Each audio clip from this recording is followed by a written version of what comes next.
Bonjour Moussaillon et bienvenue dans la taverne de Pongo Jones. Dans cette vidéo, je vais vous présenter l'aberration élémentaire, qui est la quatrième aberration de l'univers Briscard, conçue par l'équipe DGCM.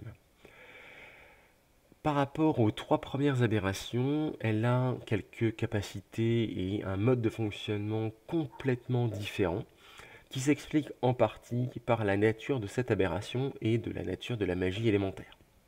En effet, les trois premières aberrations, symbiotique, totémique et alchimique, étaient un amalgame magique de matière et de matériaux inertes, épaves, roches, bois, etc.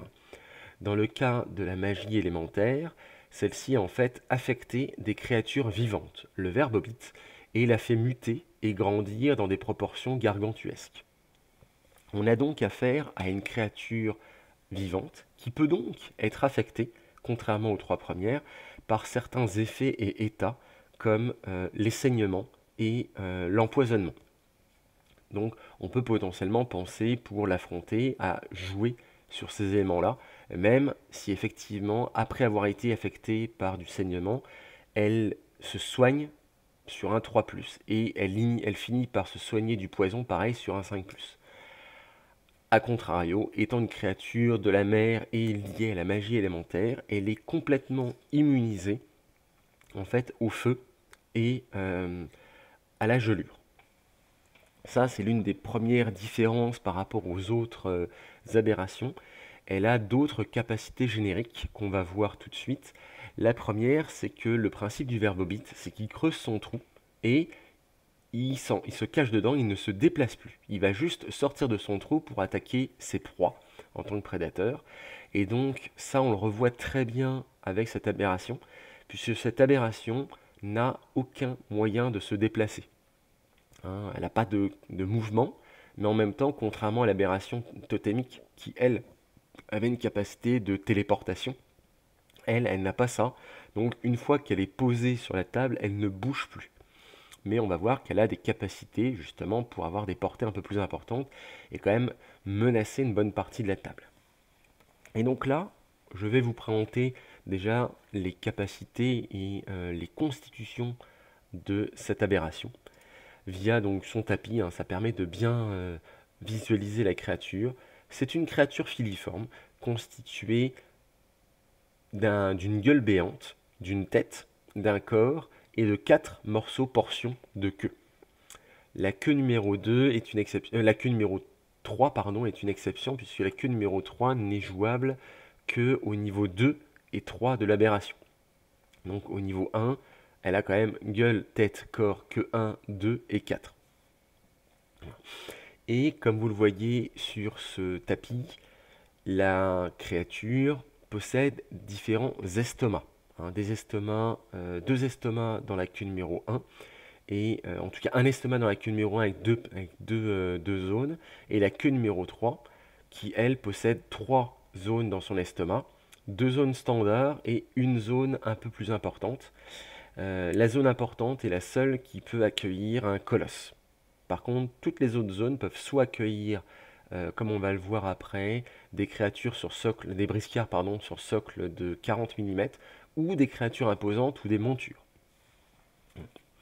Alors, on va passer pour voir rapidement sur le corps et pour voir ses caractéristiques en fonction des différents niveaux. On voit tout de suite au niveau de ce corps que les caractéristiques sont relativement modestes pour une aberration.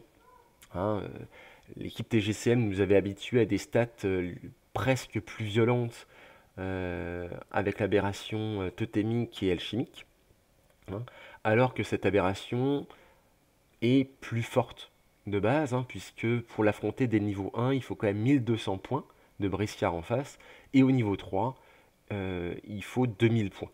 Voilà.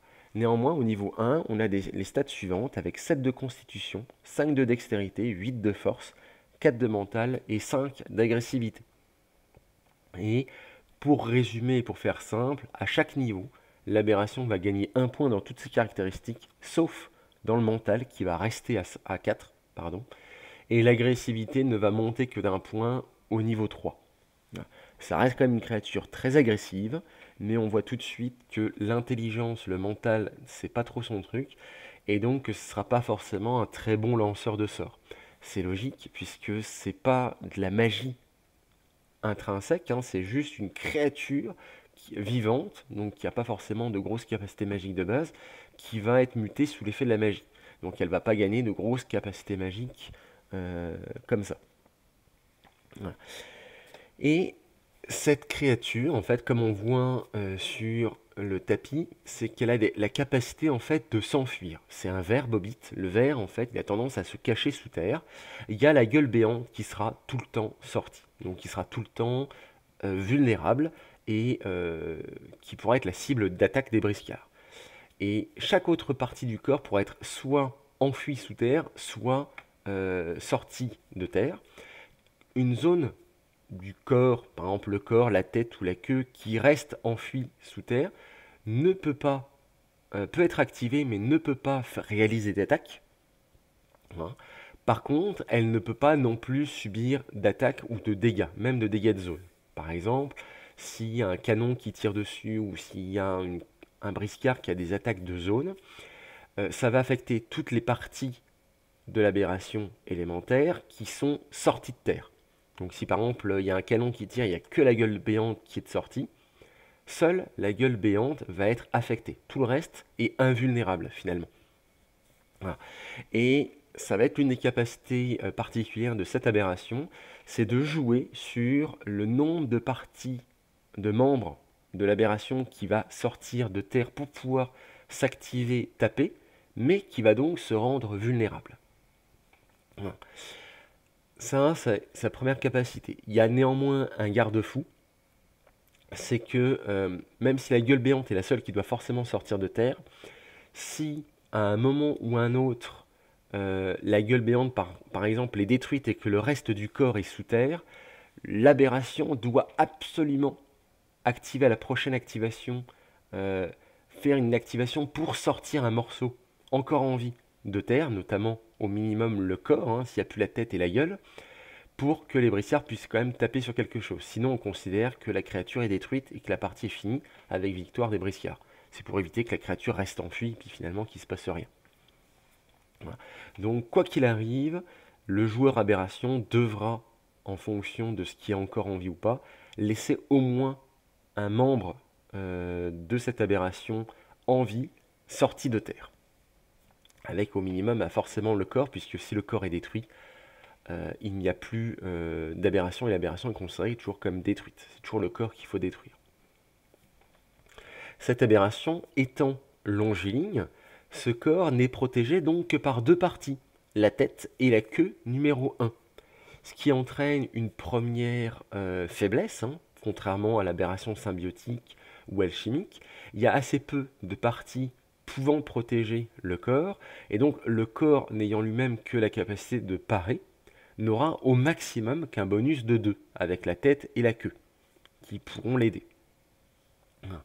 Néanmoins, dans les règles, il y a une capacité qui fait que si quelqu'un tape le corps et que l'attaque passe, hein, on voit tout de suite que le corps a une armure naturelle qui protège 3 dégâts systématiquement, et ben on pourra, comme d'habitude, transférer les dégâts à la tête ou à la queue, mais les dégâts qu'on va transférer seront les dégâts moins les dégâts déjà absorbés par l'armure naturelle du corps.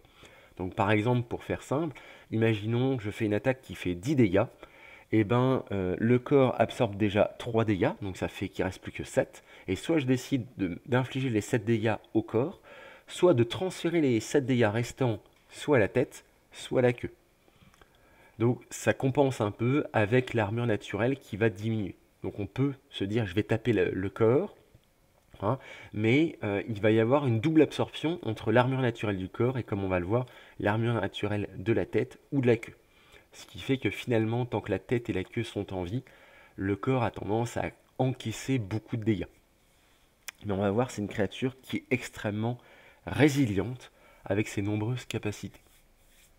On va déjà donc voir la gueule de la gueule béante, qui est la première zone qui sera entre guillemets la plus vulnérable parce que toujours sortie l'aberration. La gueule béante a donc 8 points d'action de base, elle gagne un point d'action par niveau. Elle a un nombre de points de vie assez impressionnant, puisque ça passe de 25 au niveau 1 à 30 au niveau 2 et 35 au niveau 3.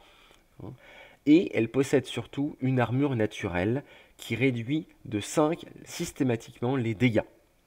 En plus de ça, comme si ça ne suffisait pas, et ça c'est une chose dans la partie test que j'ai fait il n'y a pas longtemps avec mes amis, c'est que en fait cette gueule béante ne peut subir que l'effet d'un seul critique à la fois. C'est-à-dire que par exemple quelqu'un qui fait un triple effet de critique, bah, certes son seuil sera multiplié par 3 fois le 10, mais l'effet du critique ne sera appliqué maximum qu'une seule fois. On ne peut pas espérer donc faire 3 ou 4 effets de critique en une seule fois sur cette gueule béante. Et ben, ça change beaucoup de choses, hein, puisque sur la partie test qu'on a fait, il y a une Eibao qui a fait un triple critique sur l'attaque avec son arme particulière et qui a infligé 20 points de dégâts. Sauf que ben, dans les faits, elle aurait dû faire beaucoup moins à la gueule béante. Donc elle a une capacité à encaisser assez impressionnante. Elle possède une attaque qui est une attaque de mandibule qui coûte 3 points d'action. Donc ce qui peut paraître assez lourd, hein. Les attaques à 3 points d'action, généralement on n'aime pas. Par contre, cette attaque inflige 3 plus niveau D5. Donc par exemple, au niveau 1, on inflige 4 D5 dégâts. Et au niveau 3, ça fait 3 plus 3, ça fait 6 D5 dégâts à la cible adverse. Et c'est une attaque qui ne peut être que parée ou esquivée. Donc on ne peut pas faire de contre à cette attaque. Et si la créature, la gueule béante, fait une réussite critique, on ne rajoute pas son niveau en dégâts comme n'importe laquelle de ses attaques, mais au contraire, en fait, on fait les dégâts max. Donc, pour prendre le pire des cas avec une aberration de niveau 3, on va faire 6 des 5 dégâts, et si on fait un critique, bah, ça fait 6 x 5, c'est-à-dire 30 dégâts. Et même au niveau 1, ça fait quand même 20 dégâts avec le 4 des 5, quoi. Donc l'effet du critique sur cette attaque est assez violente. Et elle possède une capacité donc qu'elle peut utiliser une fois par niveau et par tour, pour 3 points d'action. Ça permet d'activer immédiatement une ski ou une crevette pistolet. Et quand on va voir les skis ou les crevettes pistolet, leur capacité en tant que créature d'aberration, on va voir que activer pour 3 points d'action une de ces créatures, c'est plutôt intéressant. D'autant plus que rien ne marque qu'on ne peut pas réactiver une ski ou une crevette pistolet qui s'est déjà activée ce tour-ci. Donc par exemple, une gueule béante au niveau 2, c'est la patte cible à portée. Elle peut très bien dire, bah, je claque mes 3 points d'action, enfin mes 9 points d'action, pour activer 3 skis ou crevettes pistolet sur la table, qui se sont peut-être déjà activés. Voilà. Donc on voit déjà la toute-puissance en termes de résilience de cette gueule béante et cette capacité d'infliger de très nombreux dégâts, mais sur une seule cible. On va passer donc maintenant à la tête et on va commencer là un petit peu avec les petites combos, puisque la tête de cette aberration, donc déjà c'est le seul membre de cette aberration qui va pouvoir lancer des sorts. On va voir, il y a des très bons sorts en alchimie, en élémentaire, mais bon, avec un mental de 4, c'est pas le meilleur sorcier du monde. Hein, c'est pas d'Asiatis. Néanmoins, la tête, pareil comme la gueule béante, possède 8 points d'action et on gagne 1 par niveau pour avoir un nombre de points d'action quand même de 10 au niveau 3, ce qui est tout à fait raisonnable. Et possède 30 points de vie, quel que soit son niveau. Mais 30 points de vie, c'est pas mal. Elle possède, elle aussi, une armure naturelle qui est un petit peu moins développée, puisque c'est une zone un petit peu plus molle, on va dire, et plus on va aller en profondeur de l'aberration, plus on va dire que la chair sera tendre. Et son armure naturelle, elle ne protège que 4 de dégâts systématiques. Ça reste quand même assez important. Et cette tête ne possède qu'une seule attaque de base, l'attaque de gobage, qui coûte quand même 4 points d'action. c'est assez cher. Ça fait 0 dégâts, sauf si ça critique, mais je rappelle quand même qu'un critique pour une aberration, bah, c'est niveau dégâts. Donc si elle fait un critique au niveau 1, bah, elle va faire que 1 dégât. Donc c'est pas une attaque qui va être initialement pour faire des dégâts.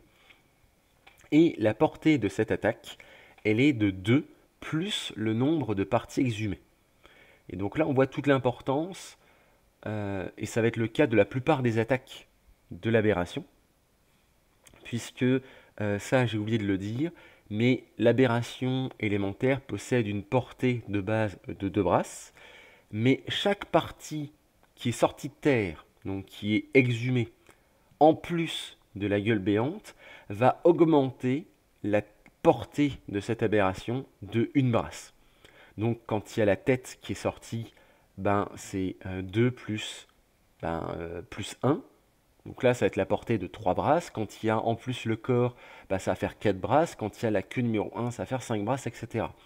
Là, la tête, la portée est un petit peu plus grande, puisque la portée est de 2 plus le nombre de parties exhumées, et donc la gueule béante est une partie exhumée.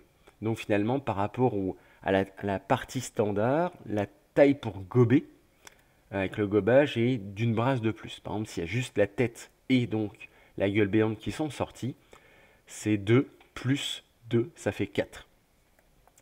Rappel aussi, et ça on s'était trompé dans notre partie test, et là je l'ai remarqué en lisant les règles, c'est qu'un membre de la créature qui est détruite, même si elle est sortie de terre, ne compte plus dans la portée.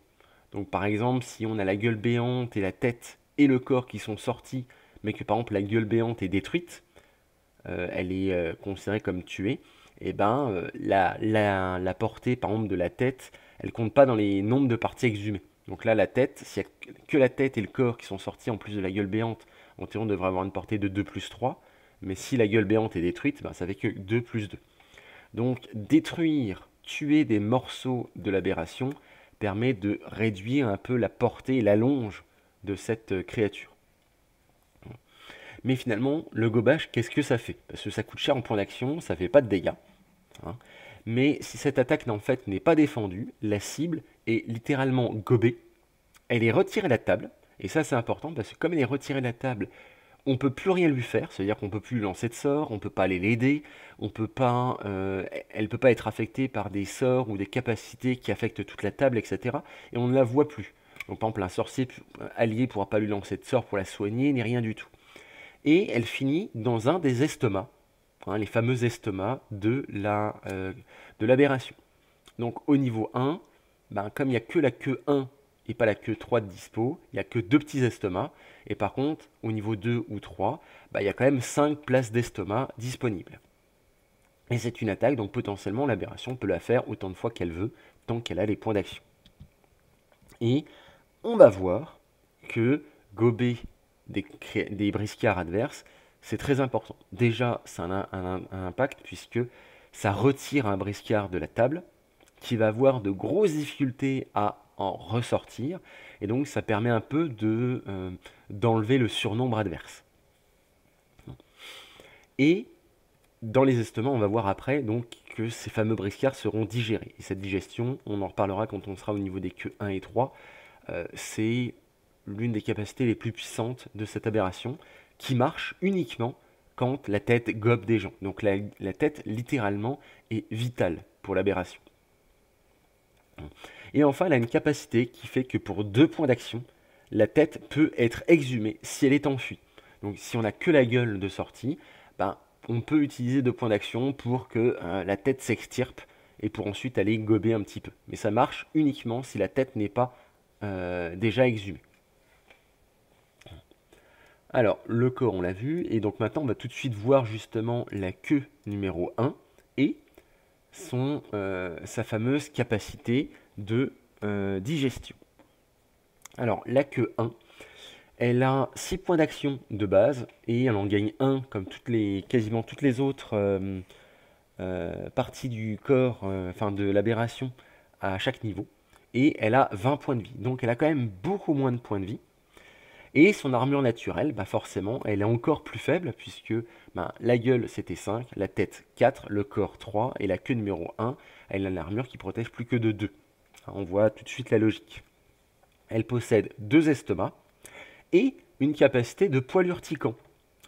Les poids urticants, ça fait que si cette partie est exhumée, donc en dehors du sol, au début de son activation, elle peut infliger le niveau de l'aberration choc électrique qu'elle répartit parmi les briscards qui sont à nombre de parties de exhumées en vie brasse. Alors ça fait un gros texte pour dire finalement que déjà il faut que la queue 1 soit sortie, donc il faut qu'il y ait au moins gueule, tête, corps et queue qui soient sortis au début de l'activation, donc au moins 4 parties. Donc en théorie, là on est à 4 brasses de portée. Sauf que effectivement, on enlève les parties du corps, genre la gueule ou la tête qui sont détruites. Là, on enlève cette portée-là. Et n'importe quel briscard qui est dans cette zone va recevoir gratuitement des chocs électriques qu'elle va répartir en fonction de son niveau. Donc une aberration de niveau 1 va placer un choc électrique sur un briscard, une aberration de niveau 2 va placer 2 chocs électriques sur un ou plusieurs briscards, enfin soit 2 chocs électriques sur un briscard en particulier, soit un choc électrique sur 2 briscards différents qui sont dans cette portée. Et au niveau 3, elle va en positionner 3. De la même manière, soit 3 sur le même briscard, soit 1 sur 3 briscards, ou 2 et 1. Voilà. Et on remarque tout de suite que cette queue n'a aucune capacité d'attaque. La queue n'est pas considérée comme des pieds, donc elle ne peut pas donner de coups de pied. Elle ne peut pas donner de coups de boule, ni de coups de poing. Elle n'a pas de main.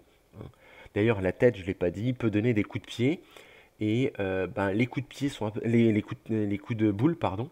Et les coups de boule sont assez puissants avec cette aberration, puisque ça fait constitution et agressivité, je crois, dégâts. Ça marche comme un coup de boule de base, sauf que les dégâts sont assez violents. C'est pas constitution -2 pour les coups de boule de cette aberration, c'est, il me semble, constitution plus agressivité ou constitution plus dextérité. Je vous confirme ça tout de suite. Je revérifie, je suis désolé. Ouais, c'est constitution plus agressivité. Voilà. Donc même au niveau 1, ça fait quand même un coup de boule à 12 de dégâts. Voilà. Et donc la queue 1, pour revenir pardon à cette queue 1, elle n'a pas d'attaque. Donc quand elle s'active, elle ne peut pas attaquer l'adversaire. Elle aura donc juste pour rôle de soit elle est déjà exhumée. Hop, je vais donc balancer des poils urticants autour de moi. Et utiliser ces points d'action pour se défendre elle ou quand on l'attaque, ou pour justement exhumer le corps ou l'enterrer au sol. Parce que chaque morceau de queue au début de son activation peut utiliser 2 points d'action pour soit sortir de terre d'un niveau, soit s'enfuir sous la terre d'un niveau aussi. Voilà. Donc les queues vont avoir, notamment les queues 1 et 3, on va voir que la queue 3 c'est exactement la même chose, vont pas être là finalement pour taper, mais pour jouer sur, tiens, je m'active, je vais augmenter un petit peu mon niveau d'enfouissement ou mon niveau de sortie de terre pour augmenter ma portée ou pour réduire pour augmenter ma protection en m'enfuissant. Parce que la zone que je vais enfuir comme ça pourra plus être tapée. On peut très bien imaginer que, par exemple, on est jusqu'au niveau du corps, d'enfui, puis le corps il est à l'air libre, et on n'a pas envie qu'il se fasse taper, je vais m'enfuir d'un niveau de plus. Ou au contraire, tiens, après je vais activer autre chose, je vais augmenter ma portée d'attaque, donc j'active la queue numéro 1 pour augmenter la portée. Et puis ça permet aussi de récupérer ces points d'action qui vont être utilisés donc, soit pour se défendre quand on attaque, soit aussi pour se défendre en cas d'attaque de zone ou par exemple d'artillerie avec la fameuse dislocation que tout le monde connaît maintenant pour se protéger. Parce que voilà, la queue, qu'elle soit, le membre de l'aberration qui soit enfui ou pas, donc qui soit affecté ou pas par le tir de canon, peut tout simplement utiliser ses points d'action, même enfui, pour absorber, pour se disloquer et donc absorber les dégâts d'un éventuel canon. Et donc la queue 1 et 3 finalement jouent très bien sur ces capacités-là. Je vous montre la carte de la queue numéro 3, mais vous voyez c'est la même chose. si ce n'est que c'est une partie complètement molle. Elle a 6 points d'action, elle en gagne que 1 au niveau 3, donc elle a quand même moins de points d'action, et toujours 20 points de vie. Elle apporte ces fameux 3 estomacs en plus au niveau 2 et 3. Par contre, elle n'a plus d'armure, hein, elle a plus d'armure naturelle. Mais elle a toujours ces fameux poils urticants qui marchent exactement de la même manière. Et ces estomacs, comment ça fonctionne? Parce qu'il y a le fameux briscard qui a été gobé, il finit dans les estomacs de cette aberration. Et de base, en fait, quand un briscard s'active et qu'il est dans l'estomac, il va subir 2d5 dégâts et l'empoisonnement. Ces 2d5 dégâts, a priori, il n'y a rien qui dit qu'il n'y a pas d'armure. Donc nous, on a joué sur la partie test où les briscards ont quand même le droit à leur armure. Hein, et ils ne peuvent rien faire tant qu'ils sont dans l'estomac. Il n'y a même pas de genre de jet de déceinturage comme pour le verbobite en version colosse. Hein. Il est dedans, il subit 2d5 dégâts et fin de son activation. Sauf si les 2 dés des dégâts sont identiques. Par exemple, je subis 1 dégât et 1 dégât, ou 2 dégâts et 2 dégâts, ou 3 et 3, et 4 et 4, et 5 et 5. Dans ce cas-là, je subis des dégâts, et en fait, je provoque une indigestion, et le verbobite me crache, me vomit littéralement. C'est pas très ragoûtant. Et à ce moment-là, il sort en ayant subi les dégâts, en étant empoisonné. Et le briscard peut alors s'activer normalement parce qu'il a été recraché. Mais force est de constater que la plupart des statistiques fait que le briscard, une fois dans l'estomac, va avoir tendance à y rester. Voilà. En plus d'infliger des dégâts à l'activation du briscard, l'équivalent en dégâts infligés au briscard digéré va être utilisé pour soigner un membre de l'aberration. Et, on l'a joué comme ça, rien n'indique que les soins ne peuvent pas être mis sur un membre de l'aberration qui a été détruit. Donc par exemple, votre bande s'est acharnée sur la gueule béante et l'a détruite. Vous avez 2 briscards dans l'estomac numéro 1, enfin dans l'estomac de la queue numéro 1 avec l'estomac 1 et 2. Vous n'avez pas de bol, ça inflige 7 et 5 dégâts par exemple, ça fait 12 points de vie. Et l'aberration, le joueur de l'aberration peut dire ces 12 points de vie, hop, ils sont rendus à la gueule béante et hop, elle revient avec 12 points de vie. Voilà. Ce qui est donc aussi, on voit tout de suite, une capacité de régénération très très forte et surtout une capacité à régénérer et à protéger le corps extrêmement bien. Et heureusement finalement qu'il n'y a que la tête et la queue numéro 1 qui peuvent défendre et prendre les dégâts à la place.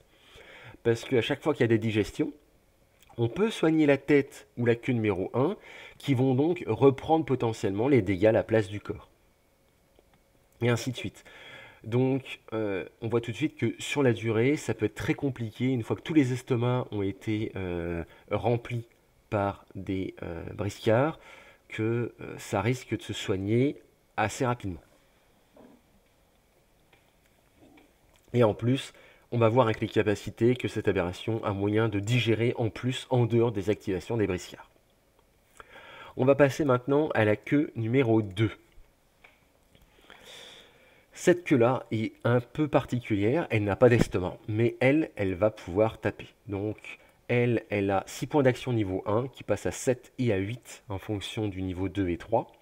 20 points de vie, finalement comme la plupart des queues qu'on a déjà vu. Et elle, par contre, elle gagne des points de vie au niveau 2 et 3 en gagnant 5 points de vie à chaque fois. Donc on passe à 25 puis à 30. Une queue donc un petit peu plus haute en points de vie, mais qui n'a plus d'armure naturelle non plus. Donc peut-être un peu plus facile à détruire quand même. Et elle a toujours les poils urticants qui fonctionnent sur le même principe que la queue numéro 1 et 3. Et par contre, elle possède en plus une capacité de balayage. Pareil, pour rappel, pour qu'elle puisse utiliser cette attaque de balayage, il faut quand même que cette queue soit sortie de terre, soit exhumée. Et cette attaque, c'est une attaque, c'est pas une botte. Et c'est ce qui en fait quelque chose de très très puissant. Puisque pour 2 points d'action, vous allez infliger constitution plus dextérité plus agressivité plus niveau de l'aberration dégâts. Hein. Donc au niveau 1, on se retrouve quand même à 7 plus 5 plus 5 plus 1, c'est-à-dire 18 dégâts. Au niveau 2, on arrive à 8 plus 6 plus 5 plus 2. Donc on arrive quand même à 10, 15, 21 dégâts, hein, si je ne me trompe pas. Et on monte encore plus au niveau 3 avec 9, 7, 6 et 3 dégâts en plus. Donc ça fait 10, 25 dégâts au niveau 3. Ça fait beaucoup de dégâts, mais c'est des dégâts qui vont être répartis équitablement sur tous les briscards qui sont apportés et qui n'auront pas défendu l'attaque. Traduction, moins il y a de briscards dans la zone, ou plus il y a de briscards en tout cas qui vont réussir à défendre, plus les pauvres briscards qui vont louper leur défense dans la zone vont prendre très cher. Parce que 25 dégâts, même quand il n'y a que 2 briscards dans la zone, bah, ça fait quand même 12 et 13 dégâts sur chacun d'entre eux. Ça fait mal. Donc on pourrait se dire, bah non, on a envie de répartir sur le plus de briscards différents. Sauf que cette attaque, si elle inflige ne serait-ce que 1 dégât, elle va poser un choc électrique. Et c'est là qu'on commence à comprendre que les chocs électriques, ils commencent à en avoir pas mal. Entre les poils urticants de tous les trucs, qui va balancer des chocs électriques un peu sur tout le monde, et cette attaque qui ne vaut que 2 points d'action, et que même au niveau 1, avec 6 points d'action, elle peut potentiellement le faire 3 fois. Même si, imaginons, vous avez 7-8 briscards dans la zone, et que ces 7-8 briscards, on va dire, loupent tous leur attaque, hein, parce qu'il y a quand même des jets assez importants, où vous n'avez pas réussi, et bien certes, vous n'allez prendre que 2-3 dégâts à chaque fois, mais vous allez prendre, au total, si les 3 attaques passent, 3 chocs électriques. Si il y avait le poil urticant, vous avez pris un 4ème, c'est-à-dire qu'en une activation, tous vos briscards dans la zone vont prendre 4 chocs électriques, s'ils ne se défendent pas. Avec une seule activation de la queue. Et 4 chocs électriques, ça commence à être compliqué d'activer son briscard, quel que soit le nombre de points d'action qu'il a de base, si vous n'avez pas prévu des capacités pour diminuer les chocs électriques.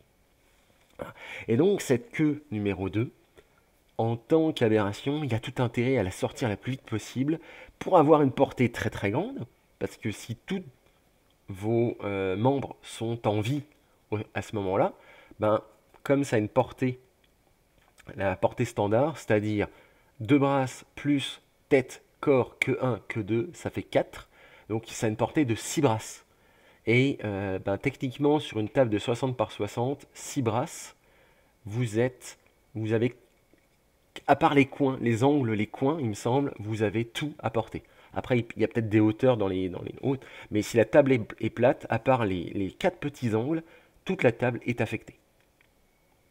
Et ça fait très mal. On dirait pas comme ça, hein. Ça fait pas beaucoup de dégâts, mais ça vous pourrit vos points d'action sur tous vos briscards.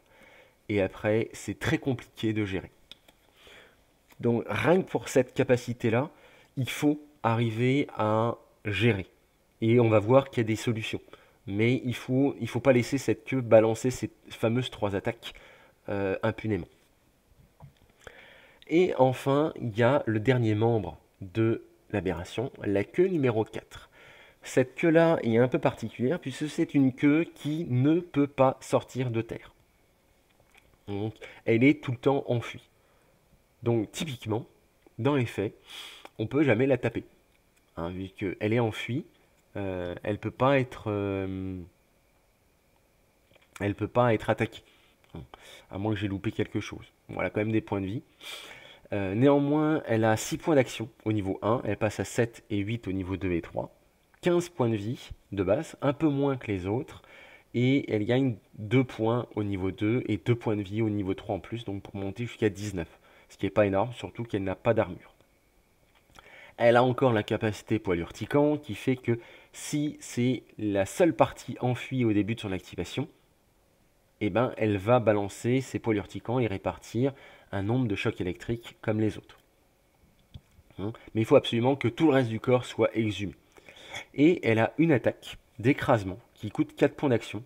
Et globalement, c'est pas elle qui tape, mais elle utilise le reste du corps pour s'écraser sur un briscard qui va subir force plus constitution dégâts. Force plus constitution, c'est un peu les deux plus grosses caractéristiques de l'aberration. Rien qu'au niveau 1, ça fait quand même 15 de dégâts. Et on passe à 19 dégâts au niveau 3. Alors, heureusement, ça coûte 4 points d'action. Elle peut le faire qu'une fois au niveau 1 et potentiellement 2 fois au niveau 3. Voilà. Mais en plus de ça, cette attaque génère un des 5 chocs électriques et sonne la cible. C'est double peine. Tu prends des chocs électriques, t'en prends un de plus minimum, voire 5, histoire de bien te calmer.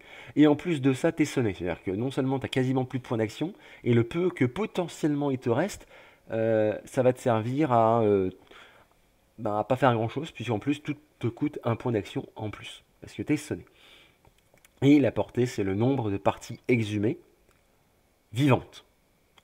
C'est quand même une limitation. Il faut quand même, ça là-dessus, c'est quelque chose qui est important, c'est que le nombre de parties exhumées vivantes, c'est pas noté, mais dans le bouquin, c'est bien expliqué que les parties qui sont exhumées mais qui ont été détruites ne comptent plus dans le nombre de parties exhumées. Voilà. Donc détruire des parties permet de limiter l'impact et la portée de la plupart des attaques, mais on en revient au même, avec le gobage et les digestions, on se retrouve à pouvoir rapidement soigner des parties détruites. Voilà. On a fait le tour de l'aberration en elle-même, de ses différentes parties. Ça a été un petit peu long, je suis désolé, et on n'a pas encore terminé.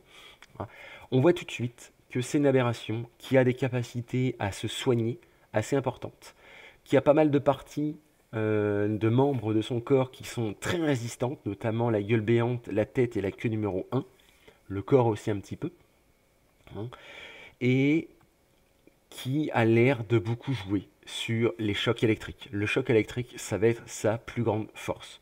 Et on va le voir, ça va être renforcé par ses capacités, qu'on va voir tout de suite. Donc, on va voir les capacités d'abord.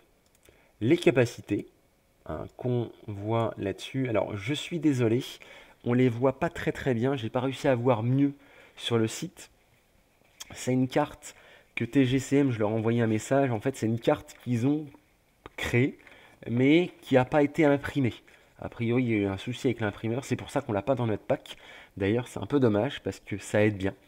Mais je vais vous lire ses capacités, parce qu'en fait, les capacités de cette aberration sont un peu particulières. Contrairement aux 3 autres aberrations, elle n'a pas un pack de capacités de niveau 1, 2 et 3. C'est que si on décide d'activer cette aberration pour utiliser une capacité, on va lancer un D10 et on va voir une capacité aléatoire. Et il y en a 10, en fait, des capacités que je vais vous lire en même temps. Donc si vous faites un 1, il y a une indigestion qui fait que l'aberration expulse toutes les cases qui sont occupées. Ça empoisonne les briscards qui subissent alors une collision et on doit réaliser une expulsion pour tous les occupants des cases d'estomac. Voilà, donc ça permet d'expulser le contenu des estomacs. Vous allez me dire, ça sert pas à grand chose parce que généralement quand l'estomac est plein, on aime bien les garder.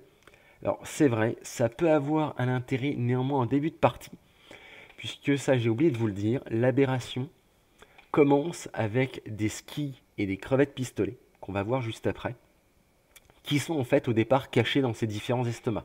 Au niveau 1, il y a une ski, une crevette pistolet dans l'estomac de la queue 1, qui occupe donc les 2 espaces. Et au niveau 2, il y en a 2 de chaque, qui vont prendre donc les 4 places au choix. Et au niveau 6, il y en a 6, 3 de chaque, sachant que l'emplacement de colosse peut accueillir à la place d'un colosse 2 briscards de socle de 40 et donc les 2 skis. En fait, quand vous êtes au niveau 3, tous les estomacs sont remplis. Et donc, votre aberration, si elle veut pouvoir gober des briscards adverses, il faut d'abord qu'elle expulse les skis et les crevettes qui sont dans son estomac pour ensuite libérer la place et gober. Donc l'indigestion, cette capacité-là peut être très intéressante en tout début de partie pour expulser d'un seul coup toutes les crevettes et les skis qui sont dans votre estomac. Parce que tant qu'elles sont dans l'estomac, elles ne subissent pas les 2d5 dégâts en fait, on lance les dés. Si vous activez une crevette qui est dans un estomac, vous allez lancer les 2d5 pour savoir si vous faites un double elle sort, hein, parce qu'il y a une indigestion, mais les crevettes, c'est bien marqué, elles ne subissent pas les dégâts standards quand elles s'activent et qu'elles sont dans un estomac. Par contre, elles subissent les dégâts liés aux capacités, comme on va voir après.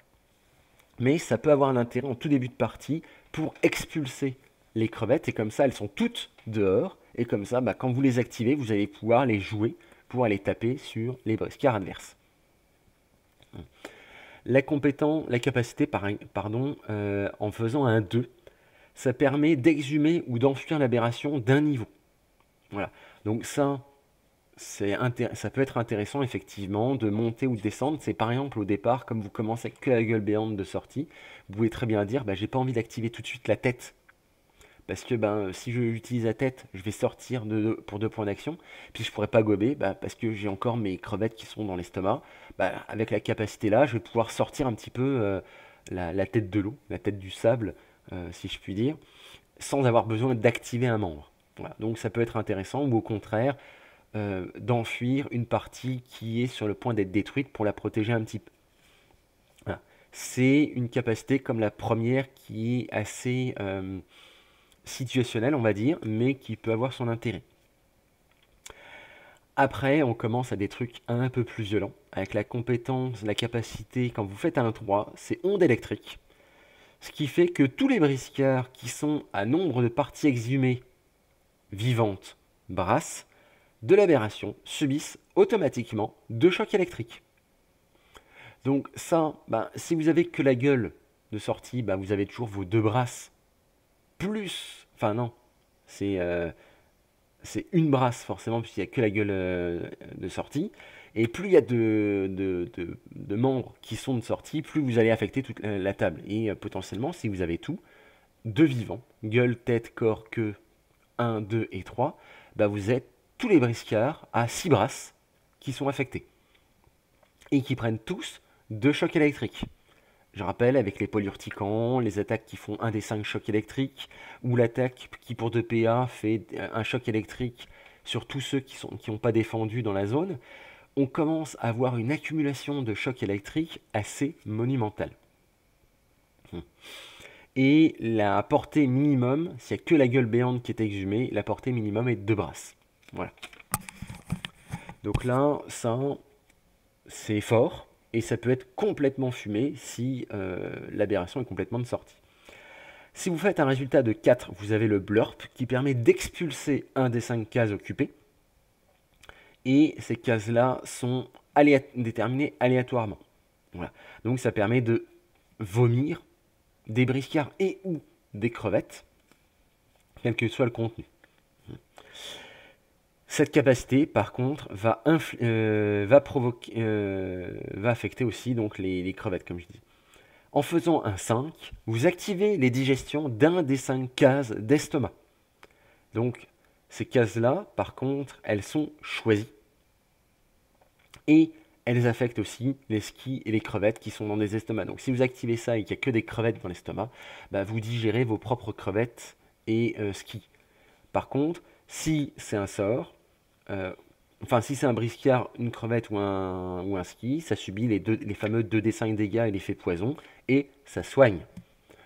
Donc on en revient au même, même si tous vos estomacs sont encore pleins parce que vous n'avez pas réussi à les vider, mais que vous avez des morceaux qui sont blessés ou détruits, si ça active 5 cases d'estomac, ça va faire quand même l'équivalent de 10d5 dégâts et 10d5 points de vie restaurés. Potentiellement si tout est rempli. Donc ça peut faire très mal. Et ça, il n'y a pas besoin d'activer le briscard, il le prend dans la tête direct. En faisant un 6, vous avez une capacité qui permet d'exhumer ou d'enfuir l'aberration d'un des 5 étages. Donc là, c'est la même chose finalement que le 2, sauf qu'au lieu de monter ou de descendre de 1, vous pouvez d'un seul coup remonter d'un coup ou redescendre beaucoup de parties. Voilà, rien de plus, rien de moins. Sauf qu'on ne peut pas forcément, la gueule béante doit toujours rester extérieure. On continue avec le 7, qui nous a fait terriblement mal aussi dans la partie test, puisque tous les briscards de la table, et là on s'en fout, c'est tous les briscards sur la table, doivent effectuer un Shiver Me Timber. Donc ça veut dire quand même que tous les briscards de la table, à la suite de cette activation, vont perdre tous leurs points d'action. Donc là, déjà, on se rend compte que l'activation d'après de l'aberration, à part un briscard, ce sera peut-être réactivé, et ben, vous allez avoir tous les briscards qui auront 0 point d'action pour se défendre. Hein. Et ce qui se passe, c'est que si vous réussissez votre Shiver Timber, vous êtes sonné et au sol, c'est quand même pas cool, alors que vous avez réussi. Et si vous échouez, vous êtes au sol et vous prenez 2 chocs électriques. Et ça affecte toute la table. Et ça n'affecte que les briscards. Donc les skis et les crevettes, je rappelle, comme l'aberration, ne sont pas des briscards, c'est des morceaux d'aberration, et donc ne sont pas affectés. Sur un 8, vous effectuez immédiatement une attaque de mandibule gratuite avec avec une portée de nombre de parties vivantes exhumées. L'attaque de mandibule, c'est la fameuse attaque de la gueule béante qui fait 3 plus niveau des 5 dégâts, je rappelle. Voilà. Enfin, si vous faites un 9, c'est un métabolisme accéléré. En fait, vous activez la digestion de toutes les cases, quel que soit leur contenu. Donc même les skis et les crevettes dedans vont être digérés et vont subir les dégâts. Et les points de vie récupérés, en fait, vous avez le choix. Ça permet de régénérer une partie détruite de l'aberration. Et en fait, c'est soit vous décidez d'utiliser ces points de vie pour soigner vos parties et régénérer une partie détruite, soit vous dites, bah en fait, je convertis tous ces dégâts, je prends une partie détruite et elle revient full vie. Ça peut faire très mal aussi. Et enfin, le 10, vous appliquez le résultat de votre choix. Alors, il y a beaucoup de choix. Il y a certains qu'on a vus qui ne sont pas forcément exceptionnels, surtout dans la situation. Quand vous êtes déjà tout exhumé, que vous voulez être exhumé, finalement, recracher les briscards, c'est peut-être pas ce que vous avez envie. Et donc, on pourrait dire, ouais, les capacités, c'est très aléatoire. Néanmoins, il y a une chose qu'on n'a pas vue dans notre partie test, c'est que ces capacités, si on veut, on peut utiliser 2 points d'action, enfin, niveau de l'aberration, point d'action sur la tête, pour modifier le résultat du dé d'un maximum du niveau de l'aberration. Donc, c'est des grands mots pour dire que quand vous avez une aberration niveau 1, vous pouvez dire j'ai lancé le dé, ça me plaît pas. Comme je suis niveau 1, je vais claquer un point d'action sur la tête pour augmenter ou diminuer la valeur du jet de 1. Donc par exemple, si vous avez fait 4, bah, vous pouvez claquer un point d'action pour dire qu'en fait c'est un 5 ou c'est un résultat de 3. Voilà. Et au niveau 2, vous devez claquer donc 2 points d'action sur la tête, forcément. Par contre, vous pouvez modifier ce résultat de 1 ou 2. C'est-à-dire qu'on prend le même exemple, vous avez fait 4, vous pouvez donc choisir au lieu du 4 de faire 3 ou 2, ou de faire 5 ou 6. Là, vous commencez à avoir beaucoup de choix. Et au niveau 3, vous devez claquer 3 points d'action, mais en faisant ceci, eh ben, vous pouvez modifier le dé de jusqu'à 3 au résultat. Vous avez un 4, vous pouvez descendre jusqu'à 1 et monter jusqu'à 7. Ce qui fait quand même que l'aléatoire peut être facilement géré, surtout au niveau 2 et 3. Ça coûte des points d'action. Ça coûte des points d'action sur la tête. Donc c'est pas la partie où vous avez envie de consommer le plus de vos points d'action parce que vous avez utilisé les gobages, etc. Mais en début de partie, quand vous n'avez pas encore activé votre tête, bah, vous pouvez dire bah tiens, je fais des capacités. Et puis comme ça, je vais moduler pour sortir de terre, pour cracher mes skis, etc. Et puis bah, en cours de partie, vous pouvez très bien dire bah, je vais garder une fois mon niveau en point d'action pour moduler un jet qui m'intéresse pas trop. Sachant que naturellement, vous pouvez faire un 10 ou un 9 ou le pile poil celui que vous voulez, quoi. Mais donc, vos capacités sont très puissantes, surtout avec cette capacité à moduler. Et ça permet de compenser le surnombre d'activations des adversaires, puisque ben, on se rend compte quand même que cette aberration n'a pas beaucoup de membres à activer.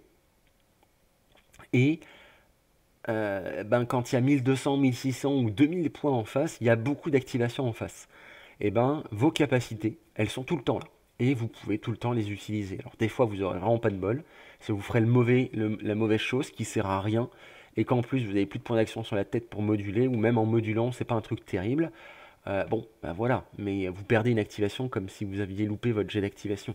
Mais à côté de ça, vous avez quand même des capacités qui sont ultra violentes entre ah bah je me soigne, oh bah je régénère totalement un morceau, oh bah je choisis, oh bah je digère tout, tous les briscards ou autres qui sont dedans, etc. Hein, je peux y aller à fond.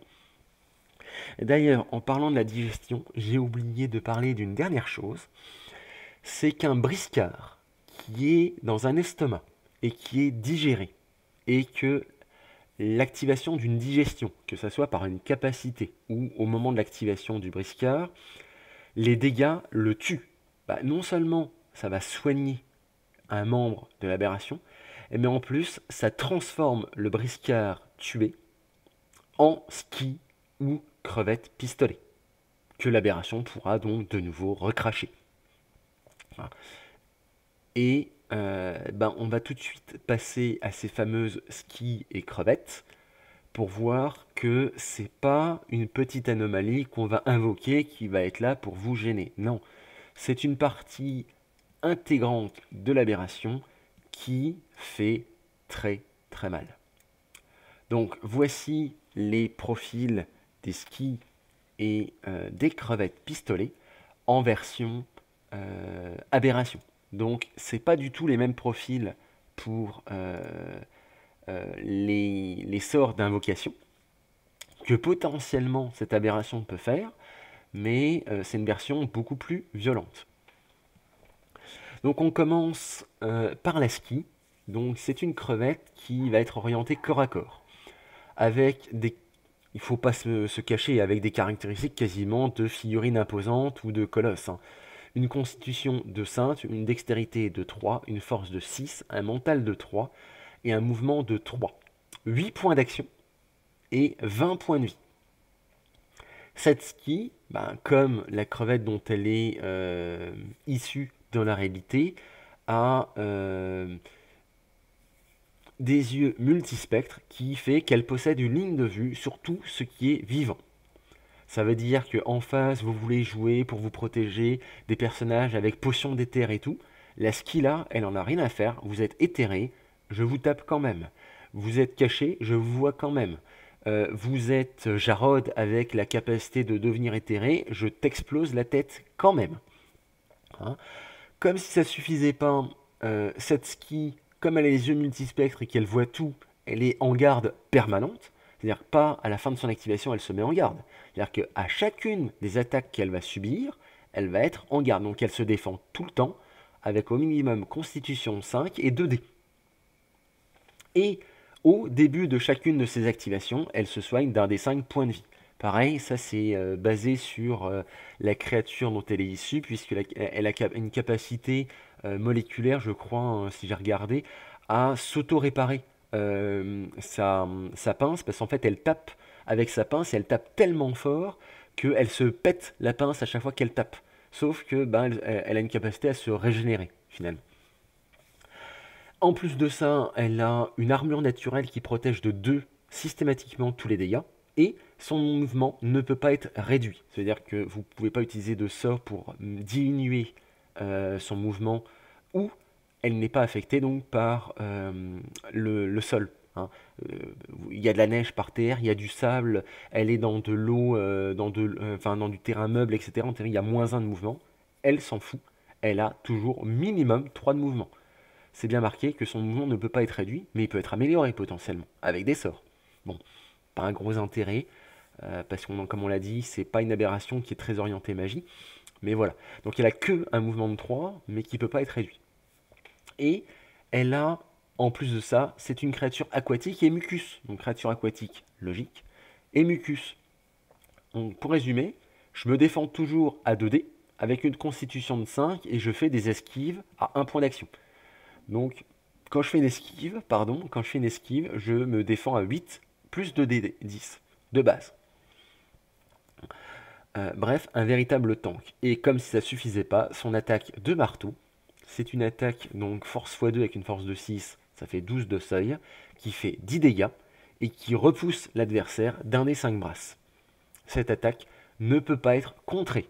L'attaque est tellement violente que contrer, c'est pas possible. On peut que parer ou esquiver cette attaque. Ça veut aussi dire que si cette ski fait un critique, on ne peut pas non plus utiliser par exemple l'attaque de désarmement pour essayer de contrer un petit peu l'attaque là, etc. Voilà. Et en cas de réussite critique, il n'y a pas de dégâts supplémentaires, mais l'attaque ne peut pas être défendue. Bon. J'allais dire, c'est limite un nerf, parce que si vous faites un critique là-dessus, avec un seuil de 12 plus ou moins 10, vous commencez déjà à 22. C'est difficile à défendre et ça aurait rajouté 6 dégâts de base, elle aurait fait 16 de dégâts en plus de vous repousser avec les dégâts de collision. Finalement, on est limite content de se dire de toute façon, j'arriverai pas à la défendre, donc l'effet c'est que je peux pas être défendu. Voilà. Donc on voit tout de suite que la ski, quand elle sort, quand elle est recrachée par l'aberration, ben c'est plus que quelque chose qui va vous enquiquiner. Hein. Au niveau 1, elle en a une, au niveau 2, elle en a deux, au niveau 3, il y en a 3 des skis. Et en plus, il y a des crevettes pistolets. Et les crevettes pistolets, donc c'est la version tireur.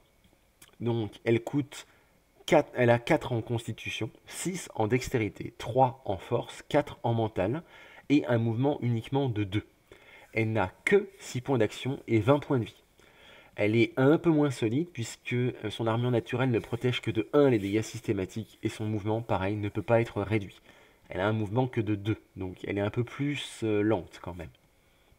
Mais elle a créature aquatique et mucus aussi. Le mucus chez elle est très importante puisque avec une dextérité de 6, le fait de pouvoir esquiver et se rajouter plus 6, ça la renforce énormément en défense. Et elle a une attaque de tir, hein, puisque c'est une attaque qui va faire 3d5 de dégâts de feu, avec une portée de 3 brasses.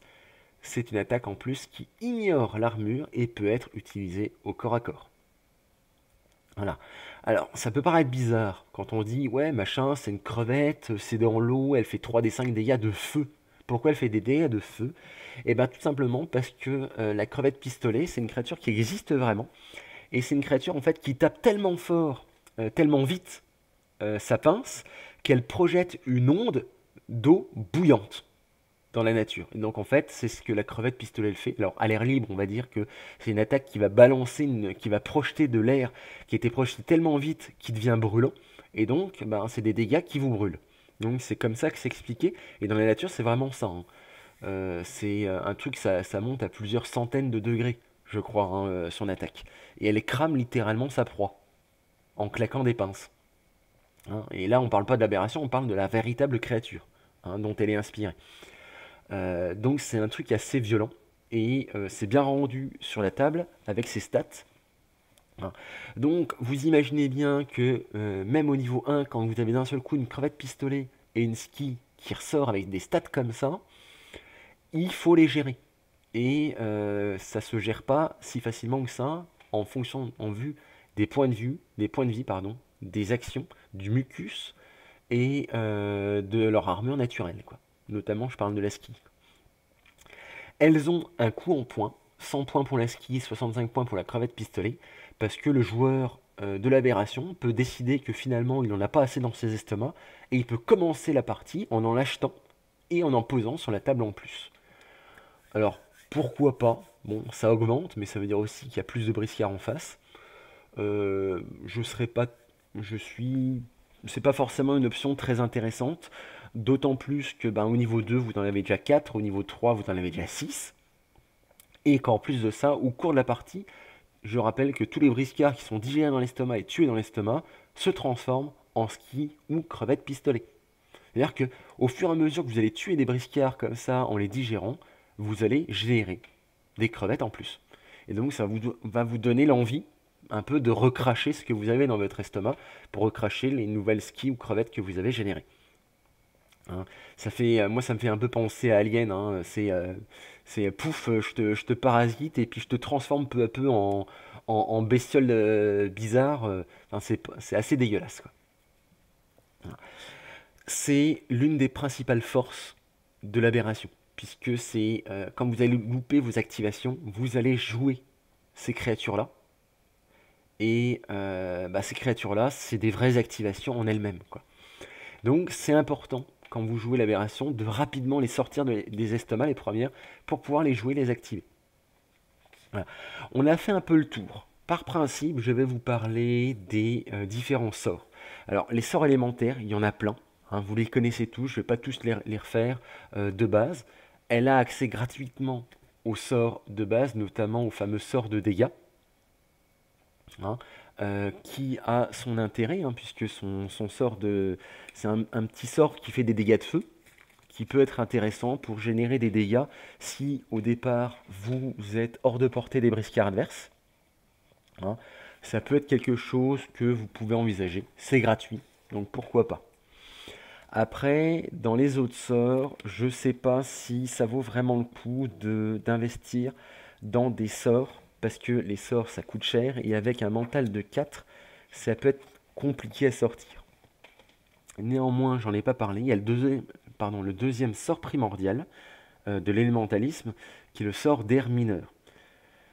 C'est un sort qui fait que tous les ennemis à moins de 5 brasses de l'aberration doivent lutter contre le vent, et donc tout leur mouvement est réduit de 1. Et donc ça peut être très intéressant parce que avec l'aberration, vous avez potentiellement une portée très très très importante, hein, et les briscards qui arrivent et qui rentrent dans les 5 brasses voient leur mouvement réduit. Et potentiellement, ça peut les obliger à devoir faire un mouvement de plus pour arriver au contact, pour ensuite vous taper. Ça paraît pas grand chose, mais comme on l'a vu, vous avez des capacités ou des attaques qui sonnent. Il y a pas mal de chocs électriques. Donc chaque mouvement qu'il va devoir faire en plus, s'il est sonné ou s'il a déjà des chocs électriques, c'est des attaques qu'il va pouvoir faire en moins. Et donc, potentiellement, ce sort-là peut être très intéressant pour l'aberration.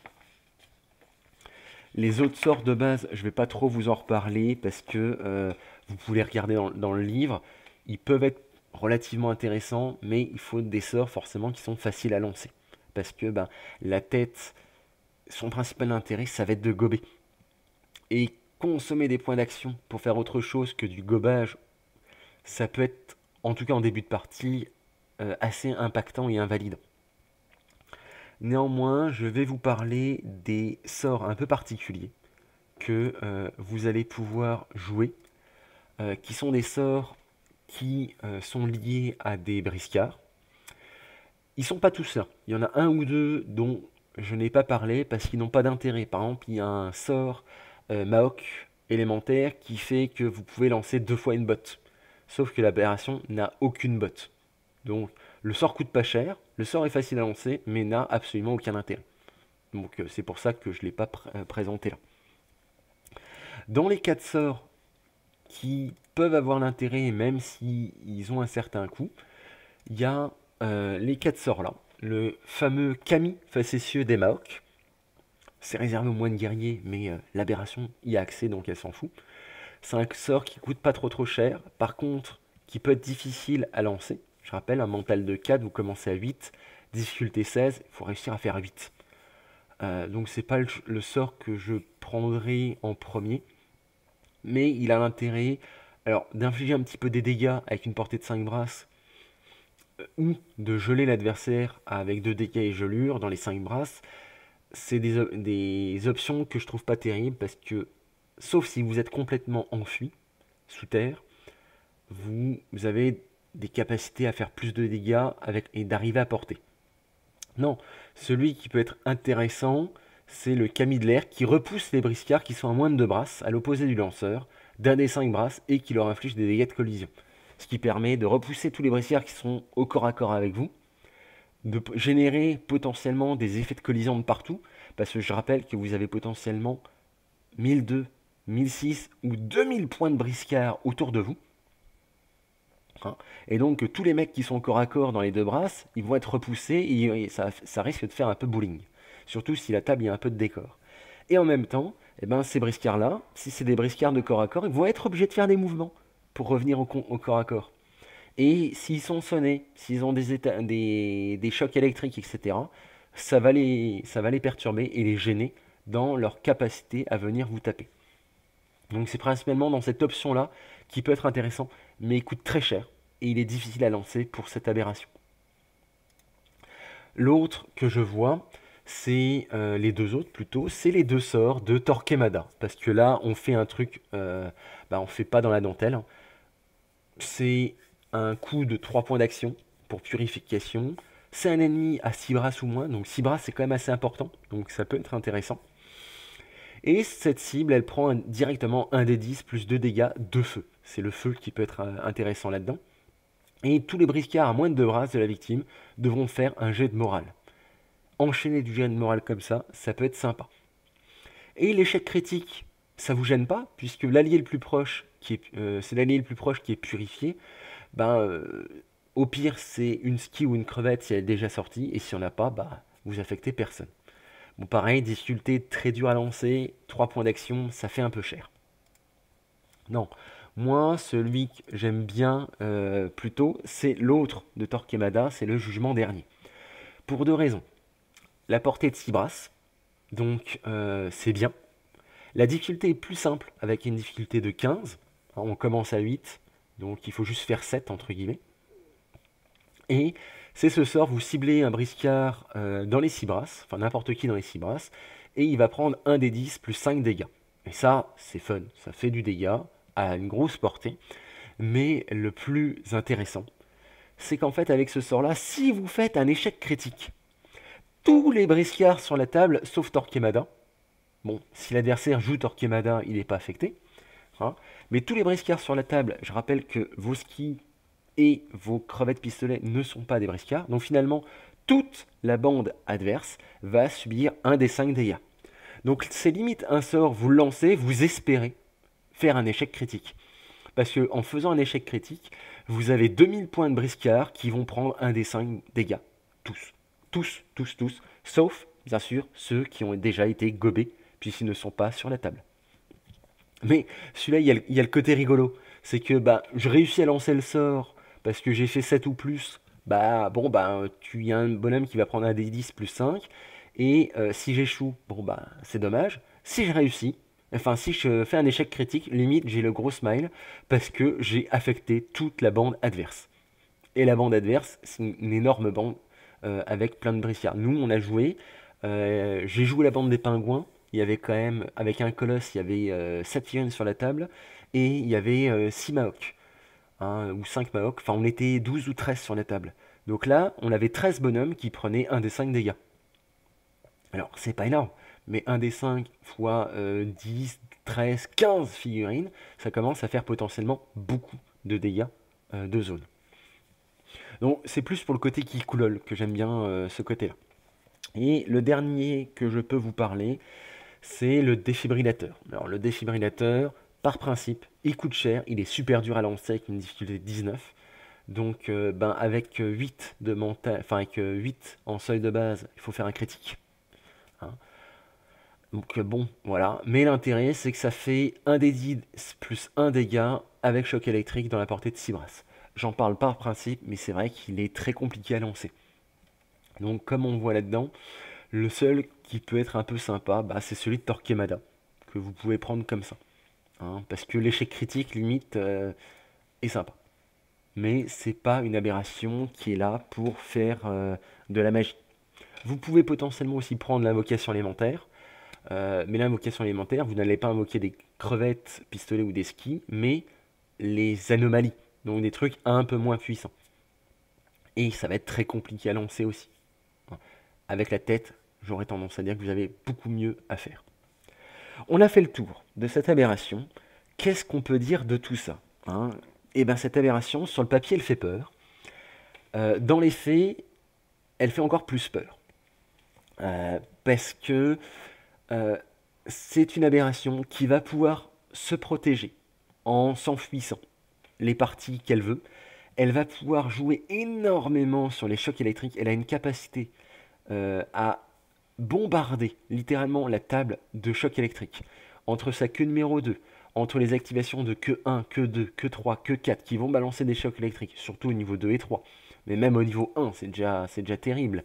Et avec ses capacités, avec ses 2-3 capacités qui font des chocs électriques, et son attaque de queue 4 aussi qui inflige des chocs électriques, il y a moyen de propager des chocs électriques absolument partout.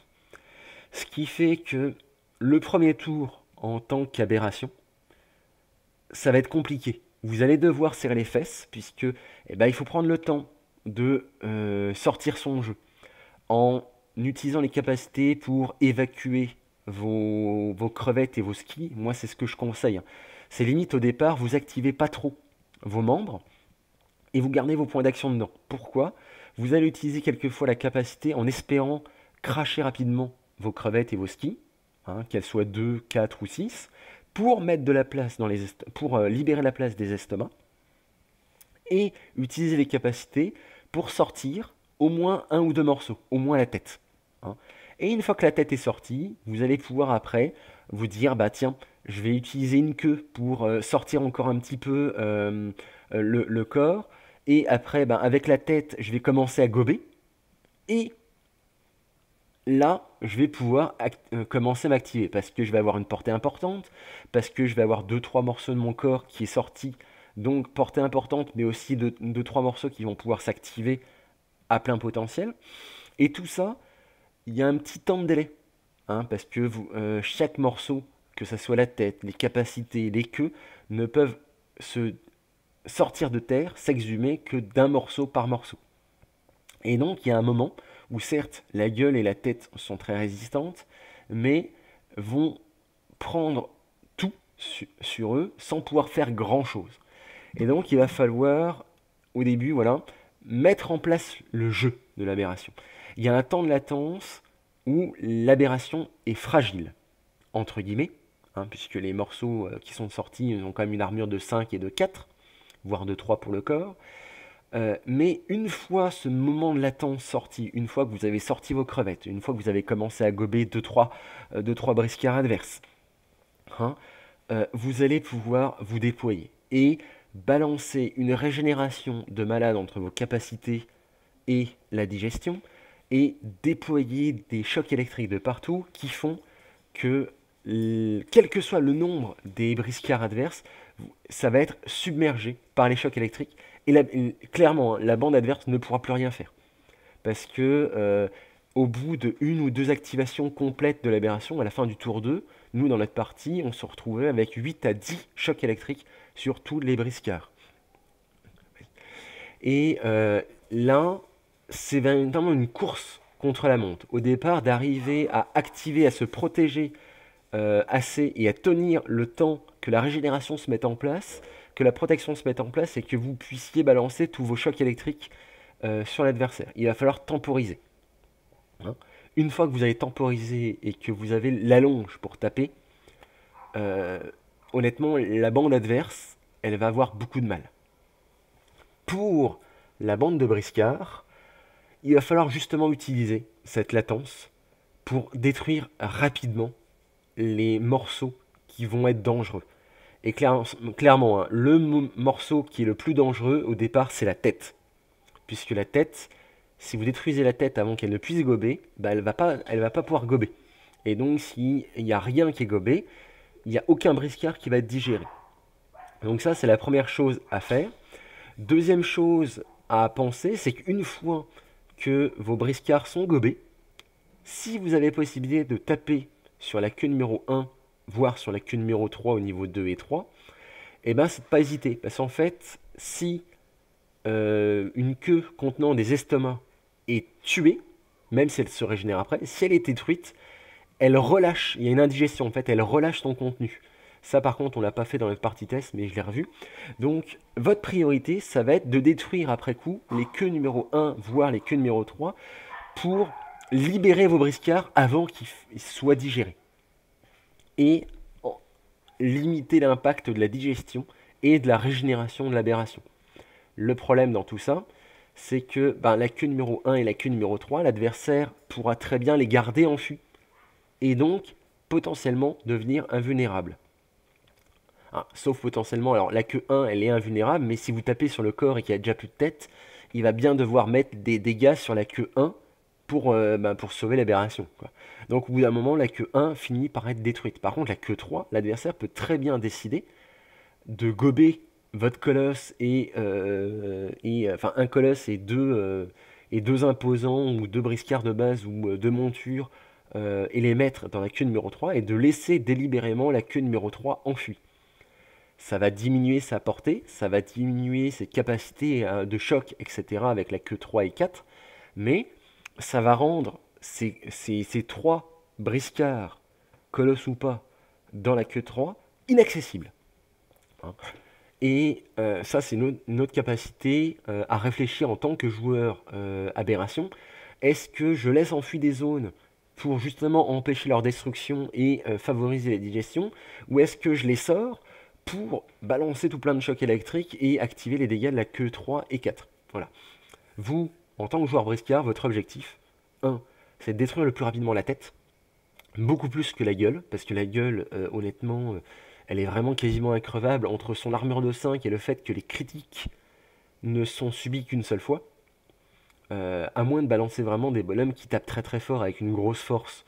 Hein, je pense, voilà, des gros colosses qui vont faire un des 10 dégâts et qui vont rajouter leur force 6 ou qui vont faire des baffes à 8 dégâts plus leur force en critique. Là oui, vous allez faire des dégâts, mais sinon, la gueule béante est compliquée à détruire. Par contre, la tête, ben, les critiques peuvent s'enchaîner, donc vous pouvez décider de dire, ben, de toute façon, les briscards de base, ils n'ont pas le choix. Hein. C'est que les briscards qui font des dégâts à 3 ou 4, il faut qu'ils cherchent le critique pour faire des dégâts. Donc autant faire que des attaques à 2 ou 3D, quitte à faire qu'une seule attaque quand on peut, mais assurer le critique pour déjà que le seuil soit tellement élevé que ça passe, et que quand ça passe, vous allez faire 7, 8, 9 dégâts ou 10 dégâts par exemple, et que malgré les moins 4 dégâts, la tête va prendre des dégâts. Cibler le corps peut être une idée, mais c'est compliqué, parce que le corps, eh ben, comme on l'a vu, va absorber déjà 3 dégâts, et peut ensuite dire, ben, les dégâts restants vont être répartis sur la tête ou sur la queue. Et typiquement sur la tête, qui a aussi une armure de 4, ben, le corps va absorber 3 dégâts, puis après la tête va absorber 4 dégâts, ça veut dire qu'il y a déjà les 7 premiers dégâts qui vont être absorbés. Et vous avez fait 0 dégâts, si vous avez fait 7 dégâts ou moins. Donc taper le corps, on pourrait dire, ouais, bah en fait, il n'y a pas de point d'action pour se défendre, etc. C'est plus facile de toucher. Mais il faut imaginer que tant que la tête ou la queue sont en vie, il va absorber 3 plus 4 ou 3 plus 2. Donc si la tête est détruite, c'est 3 plus 2, ça fait que 5. D'où l'intérêt encore de détruire très rapidement la tête. Moi, ce que je vous conseille aussi, c'est d'avoir des capacités pour détruire, gérer les chocs électriques. Le poison un peu, mais le choc électrique ne s'enlève pas comme ça. Parce qu'à l'activation, vous avez une chance sur 2 d'en enlever un. Et comme on a vu, en un tour, vous allez potentiellement en récupérer 4, 5, 6 sur la tête. Sur chacun de vos briscards. Et donc là, ben, je vous conseille, il y a un sort. Hein. Donc je vous conseille d'avoir des sorciers, un ou plusieurs même. Hein, sorciers avec le sort qui permet d'enlever les états d'un de vos briscards. Donc il y a un sort comme ça qui est plus ou moins générique. Il y a Maiko chez les Maok. Si vous jouez Maok, Maiko a un sort comme ça qui permet d'enlever tous les effets qui affectent un briscard. Donc elle peut le lancer 2 fois par tour. Donc ça permet d'enlever tous les chocs électriques, tous les poisons sur 2 de vos briscards. Et dans les états, il y a aussi sonné. Hein. L'état sonné, c'est un état. Donc ça permet de l'enlever. Donc Maiko, si vous jouez des Maok, Maiko, pour moi, contre cette aberration, c'est un briscard qui me semble absolument indispensable. Vous pouvez penser aussi par exemple à Rutor chez les mercenaires, comme ça tout le monde y a accès. Alors ça coûte des points d'action, mais sa capacité avec un certain nombre de coups de points d'action d'enlever des états, ça permet justement donc d'enlever des chocs électriques comme ça sur vos briscards. Et il y en a peut-être d'autres, hein, je pense, il y a peut-être d'autres capacités qui permettent de réduire les états, mais les chocs électriques, il va falloir les gérer. Parce que typiquement, nous dans notre partie test, à la fin, au milieu du deuxième tour, la totalité de nos briscards, à une ou deux exceptions près, se sont retrouvés avec au moins 6 ou 7 chocs électriques. Et quand vos briscards ils ont 8 points d'action, bah vous commencez, dans le meilleur des cas, vous commencez avec 2 points d'action. 2 points d'action, vous faites pas grand chose. Voilà. L'autre chose en tant que joueur, c'est de forcer justement l'adversaire à s'enfuir le plus possible. Parce que de toute façon, il n'a pas le choix. Si la tête et la gueule béante sont détruites, il doit laisser le corps à disposition. Donc il doit au moins sortir ça, sinon il a perdu la partie. Et si vous le forcez à s'enfuir le reste ne s'active pas, en tout cas ne sort pas, ne commence pas à balancer des chocs électriques avec les poils urticants, ne peut pas taper avec la queue numéro 2 ou la queue numéro 4. Et donc vous allez limiter les effets des chocs électriques. Et pour ça, il faut le menacer avec de nombreux dégâts de zone. Hein, que ce soit des bonhommes qui ont des gros dégâts de zone, des canons, etc. Là-dessus. Et pareil sur votre positionnement. Essayez de trouver des positionnements en fonction de la table, c'est plus ou moins simple. D'avoir des briscards, en tout cas des briscards vitaux, qui ont des attaques à distance, de zone ou pas, qui sont à plus de 6 brasses. Parce que la plupart des attaques au maximum ont 6 brasses de distance.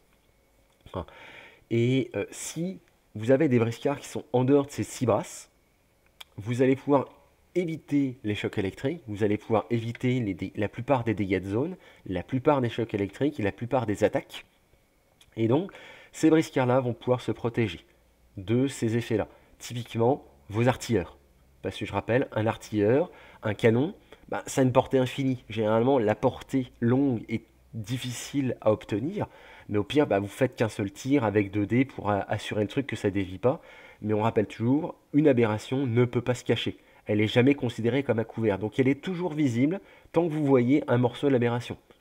Même s'il y a des décors, etc., vous pouvez toujours tirer dessus et toujours tirer avec un canon. Donc vos tireurs, si vous avez des tireurs à très longue portée, je pense à l'Opus ou des artilleurs, etc., vous les mettez vraiment dans les 4 coins de table. Ils ne bougent pas. Ils vont prendre très peu de dégâts, très peu de chocs électriques, et ça va limiter. Leur seul danger, à eux, c'est les crevettes et les skis, qui, eux, une fois sortis sur table, rien ne va les empêcher de se balader et d'aller les chercher. Hein. Et d'ailleurs, c'est leur principal intérêt, aux crevettes et aux skis, d'aller chercher ces quelques briscards qui sont hors de portée. Néanmoins, pensez toujours à avoir des briscards dans la zone de contrôle de l'aberration. Parce que pour rappel, si l'aberration a une portée à ce moment-là de 3 ou on va dire de 4 brasses et que tous vos briscards sont en dehors de cette zone, si vous activez un briscard et qu'il ne rentre pas dans la zone à la fin de son tour, qu'il n'est pas dans la zone, et qu'il n'y a plus aucun briscard dans la zone de contrôle de l'aberration, vous êtes considérés comme des lâches et vous avez tous fui la partie et l'aberration a gagné. Donc vous devez toujours au moins avoir un briscard dans la zone de contrôle. De toute façon, avec une portée de minimum 2-3 brasses et très souvent 4, 5 voire 6 brasses, la plupart de vos briscards, notamment les briscards corps à corps, vont se retrouver dans la zone là. Mais si vous jouez vraiment que des briscards de tir très très loin, etc., vous allez peut-être avoir ce danger-là. Hein. Et encore, je dis ça, sur une table avec la portée de 6 ou 7 brasses, si l'aberration est vraiment au centre, dans les diagonales, vous êtes hors de portée. Par contre, en croix, dans les zones les plus proches des bords de table, le briscard, il est quand même à portée. Il est quand même à portée au maximum des dégâts de zone, etc. Donc, pour résumer, utilisez en tant que briscard ce moment de latence d'installation au départ pour taper très vite et très fort, pour détruire le plus vite possible la tête, si possible, voir si vous pouvez la gueule béante, avant qu'elle n'ait le temps de vous gober, parce que si elle ne vous a pas gobé, elle perd une grosse capacité de régénération. Hein, et d'utiliser vos canons en menace pour dire, tiens, tu t'as sorti de terre 2-3 queues pour avoir une grosse portée et pouvoir me taper beaucoup, et en contrepartie, moi j'ai 1, 2, 3 canons à 2000 points, c'est loin d'être déconnant, et je vais faire des dégâts de zone dessus. Les canons ou les dégâts de zone, surtout ne les utilisez pas trop vite quand les zones sont enfuies, pour 2 raisons. Déjà, vous n'allez pas affecter beaucoup de parties du corps, mais surtout, tant qu'il ne s'est pas activé, la queue 1, 2 ou 3 par exemple qui est en fond de table et qui n'a pas de capacité pour attaquer, elle peut quand même utiliser ses points d'action pour se disloquer et réduire les dégâts. Donc vos dégâts de canon, elle peut utiliser un truc qui est enfui sous terre et qu'elle sait qui est invulnérable et donc claquer tous les points d'action de la queue numéro 4 ou la queue numéro 3 pour se disloquer et absorber les dégâts, sachant que bah, ça va rester sous terre, et donc c'est invulnérable, et donc c'est pas grave s'il n'y a plus de points d'action. Voilà. Donc il va falloir jouer là-dessus, et avoir des capacités pour gérer les chocs électriques. Si vous n'avez pas de quoi gérer les chocs électriques à la fin du premier tour, ou au milieu du deuxième tour, vous ne pourrez plus rien faire. Hein, c'est ce qui est arrivé à notre partie, c'est qu'on s'est déchaîné hein, littéralement sur cette partie-là, hein, avec Tiscas et son pote. Le corps, il s'est retrouvé à un point de vie. Hein, on a cru qu'on allait finir la partie à la fin du premier tour. Bon, il y avait des règles qu'on n'avait pas très bien fait, qu'on avait oublié, etc. Notamment que la gueule béante ne pouvait pas prendre plus qu'un effet de critique, etc. Hein, donc il aurait dû avoir encore beaucoup de points de vie. Mais il a réussi à se régénérer. Et à ce moment-là, il a enchaîné les chocs électriques. Et au milieu du deuxième tour, on s'est retrouvé avec mes pingouins qui avaient 8 points de choc électrique, mon colosse qui avait 10 points de choc électrique, et les Maoks pareil, hein, ils avaient 5, 6, 7 chocs électriques, ce qui fait qu'on ne pouvait plus rien faire, parce qu'on avait des chocs électriques et on était sodés et à terre. Donc rien que le fait de se lever, nos derniers points d'action, ils étaient utilisés uniquement pour se lever, pour se relever, et on pouvait rien faire d'autre. Et donc après, l'aberration, elle n'avait plus qu'à déployer son jeu, puisque notre activation, on faisait rien, et elle, ça lui donnait une activation de plus pour retaper, rebalancer des chocs électriques ou réutiliser des capacités et tout. Les capacités, c'est terrible. Elles sont quasiment toutes très très fortes, et avec le fait de pouvoir moduler, c'est très puissant. Mais encore, elle peut moduler avec la tête. La tête, c'est vraiment la cible prioritaire. Voilà, on a fait un peu le tour de cette aberration. J'espère que ça vous a plu. C'est un peu long, je suis désolé, hein, quasiment 1 heure et demie. Euh, vous allez dire si vous êtes en train de peindre ou autre, pourquoi pas, pour passer le temps. Mais c'est une grosse aberration avec beaucoup de capacités très techniques et très particulières. En tout cas, j'espère que ça vous a plu.